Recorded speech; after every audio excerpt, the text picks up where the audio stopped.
Sponsored by Harry's.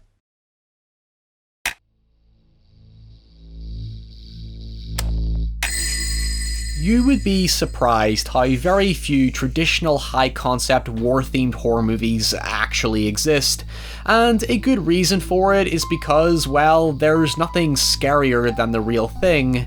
Take any well-produced movie that captures the nightmarish, terrifying thunder of war, such as Saving Private Ryan, Apocalypse Now, Schindler's List, Black Hawk Down, Fury, 1917, the list is virtually endless, and there's a good chance you would be left more shell-shocked by it than most things thrown at you by traditional horror movies. But with that said, if we're strictly speaking classical horror or fantasy, probably the biggest war-themed example is Guillermo del Toro's Pan's Labyrinth, followed by mostly psychologically driven examples such as Jacob's Ladder, Death Watch, and Ravenous, the latter of which I've yet to actually cover. Everything else is practically Nazi zombies, and sure, while the topic of this video technically falls into that category, it's probably the most committed balls-to-the-wall hybrid of action, horror, and sci-fi blended into a genuinely powerful wartime narrative that calls back to not only the B-movies and exploitation flicks that inspired it, but honestly, for me, it also happens to be one of the only truly perfect examples of a modern B-movie. And thank God producer J.J. Abrams did not poison it with his grubby little Cloverfield hands.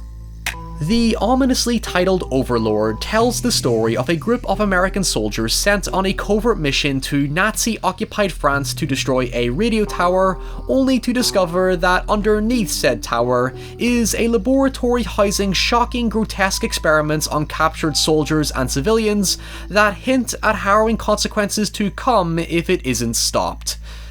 So let's talk about it.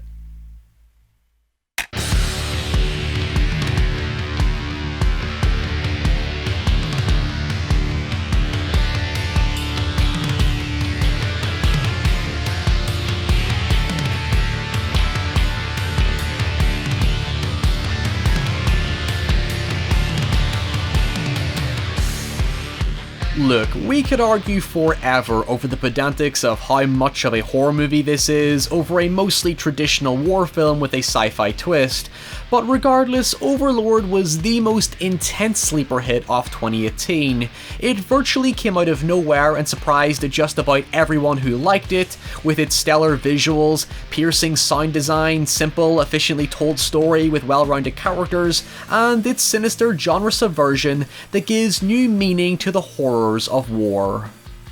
I get there were some people disappointed that the film's overhyped gore fest didn't exactly meet expectations, but while this film could have easily breached a certain overdone campiness when it comes to these B-movie homages, what we got instead was this perfect balance between stern, serious subject matter and a darkly fun and eccentric sense of humour. Use your rifle, light taps, not hard enough to set off a mine.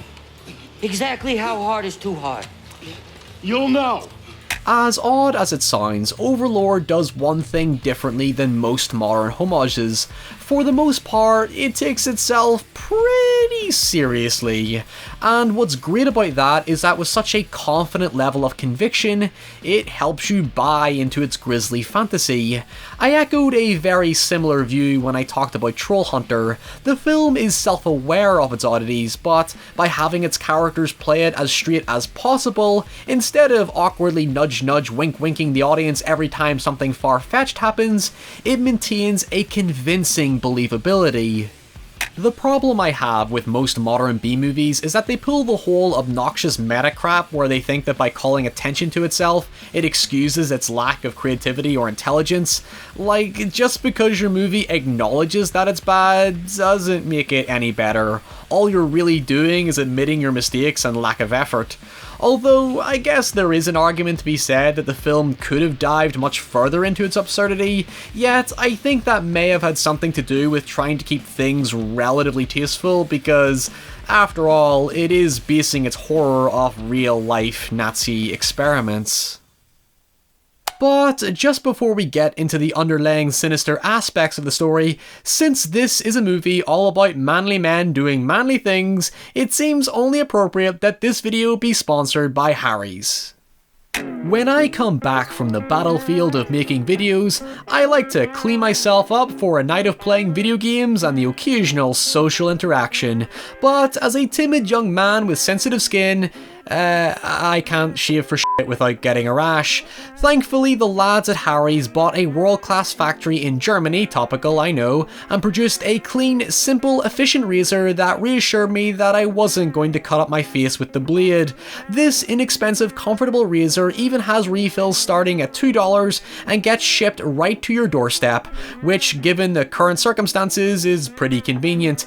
Harry's is a 100% money-back guarantee, so if you want to try it for yourself, I suggest redeeming your trial set at just $3 by going to harrys.com/RyanH, where you will also be helping out my channel as well.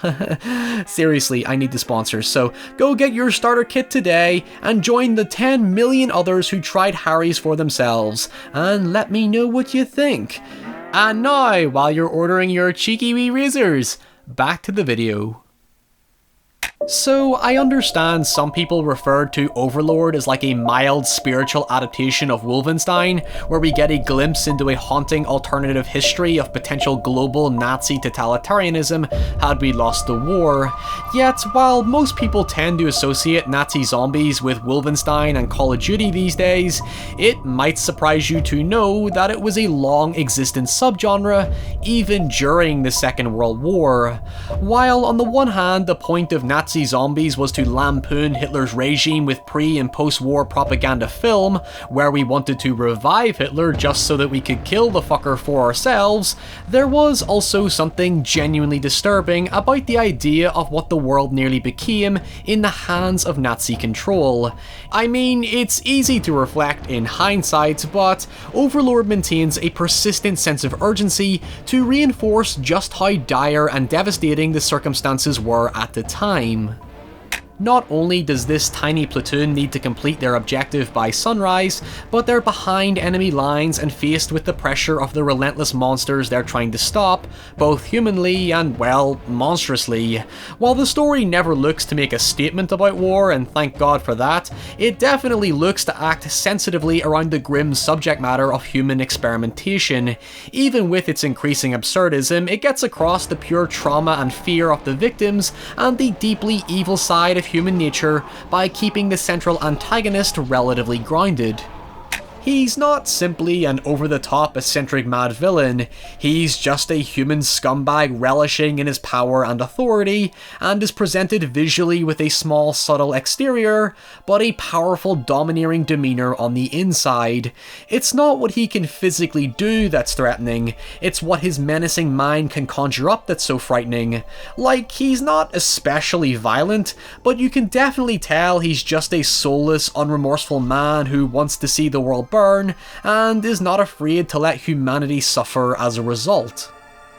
For some, I can see why he's underwhelming, but like I was saying, I feel it works to the film's benefit in keeping him just subtle enough to sustain the believability. Once you strip him of his power and rank, which defines the status of his vicious actions as a Nazi, with his lighter serving as a motif throughout the story, he's just another man like anyone else. Yet this is something that extends just as prominently onto the protagonists, who are presented with a sort of expendable unremarkableness that perpetuates a constant sense of vulnerability. The film never surrenders its tension, and to make a point of it, it opens by literally pushing you face first into this hellish situation without any breathing room. As I was saying earlier, despite being a B-movie, it's a very committed one. What I mean by that is Overlord does what a good B-movie should do. It does not actually intend to be a B-movie. Sure, it's totally aware of its stylistic choices, but it never forces them directly as a result of wanting to mimic a B-movie. The old-timey patriotic war films and low-budget horror movies like Evil Dead and Reanimator that inspired Overlord became became B-movies in a historical context, not because of a stylistic choice like it is today. A lot of modern B-movies do not tend to work for me because they try to act way too unapologetically self-aware that it's more distracting than anything else. As such, Overlord's emphasis on just being its own thing allows for natural lapses in realism. That is, it's so convincing for the most part that it kinda gets away with its ridiculousness, and at the same time, it does not shy away from making you feel uncomfortable when it wants you to. The film's big revelation is that the Nazis are working on a serum that creates immortal, invincible soldiers so that they can begin what's called the 1,000-Year Reich, which is effectively where the Nazis take over the world for all eternity. So basically Hitler's plan all along. Now, what's super interesting about the premise is that their plan thus far is not technically working. A major element of the horror is the malfunctioning of the serum, which causes the human body to deform and contort in unnatural ways, while gradually causing the host to become aggressive and uncontrollable. It is genuinely terrifying, and because of how little we see of it in action, the more it eats away at your curiosity. There's an underlying fear that this serum will doom the entire world, including the Nazis, because they themselves have not actually worked out what the hell it is. It keeps the fantasy behind it very ambiguous and thus intriguing. It is suggested that the serum was the result of an ancient magic tower underneath the village or something like that, and it actually gave me very gruesome Indiana Jones flashbacks, a series which also balanced serious conflict with entertainment value, which is something that takes a certain level of restraint, or you'll end up in Crystal Skull territory. Anyway, since I just brought up a Spielberg flick, naturally I'm going to have to mention J.J. Abrams' involvement in the project, where it was heavily suggested that Overlord dodged a magnificent bullet when it was rumoured to have originally been part of the Cloverfield franchise. Now, J.J. Abrams denies this was ever the case, however he was pretty vague about this initially after Cloverfield Paradox released earlier that year to critical failure, notably due to its forced inclusion of Cloverfield, where clearly it was an independent film, but with the intention of parasitically latching the title onto it for marketing purposes. Or at least that's my theory. I can't find a source to suggest he ever claimed it, and it was all purely speculation anyway, but I am cynical enough to believe that this totally could have been a thing. But in respect to its creators, no, Overlord is definitely its own independent beast that deserves complete separation from sequels or further adaptations. The film did not do well at the box office at all, so despite the film's conclusion mildly alluding to a potential series with the same characters, a sequel was never announced. At least not yet, where it becomes some sort of video-on-demand streaming film with the quality of a made-for-TV movie that nobody knows exists. I gave them a bad idea, didn't I?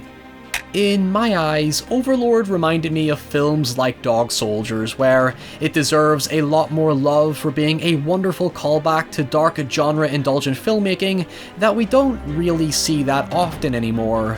Wyatt Russell even channels his father Kurt Russell to give a moody, mystifying performance, and for a war movie, if it does something exceptionally original, it's actually not killing off its cast of characters. For an intimate, brutal tale, I'm surprised how very few protagonists die, and those that do have weightful payoffs that highlight the suddenness, unpredictability, and coldness of death. Overlord exists in its own little paradox where it manages to have so much going on, yet somehow keep it constrained and consistent without ever negatively impacting the tone. It's a solidly faithful war movie, and a love letter to the wildness of genre storytelling. So if you're in the mood for something spooky, exciting, or interesting, but can't really decide, give Overlord your time, because, as you could probably tell by now, I really want more movies like this.